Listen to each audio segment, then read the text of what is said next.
You personally, I know from reading newspaper reports, have been speaking around mobility every time you're in different capitals. And how is your view on this evolving as you engage with your partners?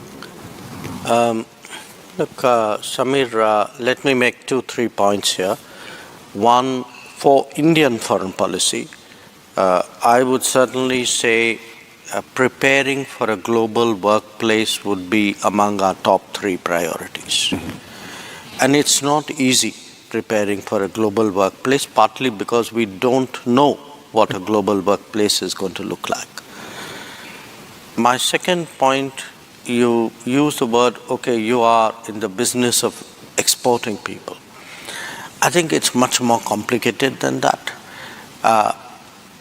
If you dial back a bit, if you are looking at a world of deeper technology applications in our daily lives, that will require a certain human resource to drive it.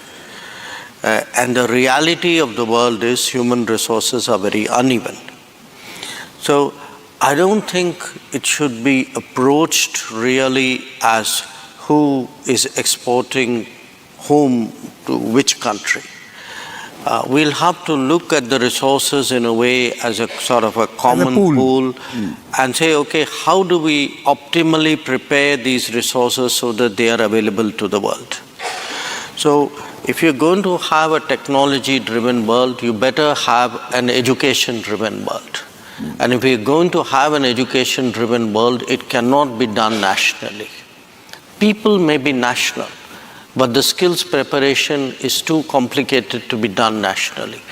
Someone who's coming to New Zealand and Australia, there will be a time in the not distant future, they may not end up staying in Australia and New Zealand. It is very likely they'll come, get their degrees and move on. But we just don't want them to come to Australia and New Zealand. We want Australia and New Zealand to come to India as well.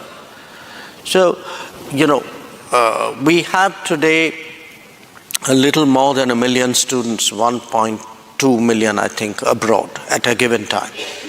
The reality is these numbers are not big enough for the kind of future that the world is looking at. We'll have to get the numbers up in India, on location, at cost, and then prepare it in a way as a globally available resource pool. And that, I would argue, if I were to pick one subject really for us to work on, I mean, to me, education would be very, very high. I mean, there'd be others as well. I mean, mining, for example, with Australia, or we have spoken about dairy with New Zealand. But definitely education, mobility, technology, they are part of a package. And they're a part of a package which needs to be addressed together if we are going to be, transformative about it in the short term. Mr. Wong, I started with you. Final words to you as we close this panel. Actually, I was just going to thank you and to thank everyone in this hall.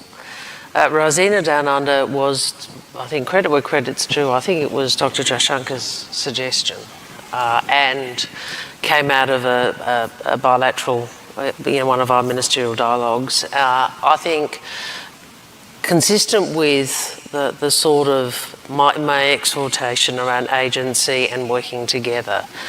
That relationship is not just at Foreign Minister, Defence Minister, Prime Minister level. Obviously that they are important. And it's not just at the people-to-people economic level. That is also important. But it does require us each to understand the other's perspective, to identify where is the strategic alignment and where we can productively work together. So I want to thank everyone for your engagement in this. I'm really pleased to see you all here and to thank you for moderating today. Thank you. Thank you, ministers, for your time this morning and for the wonderful conversation. Please join me in applauding them for joining us this morning.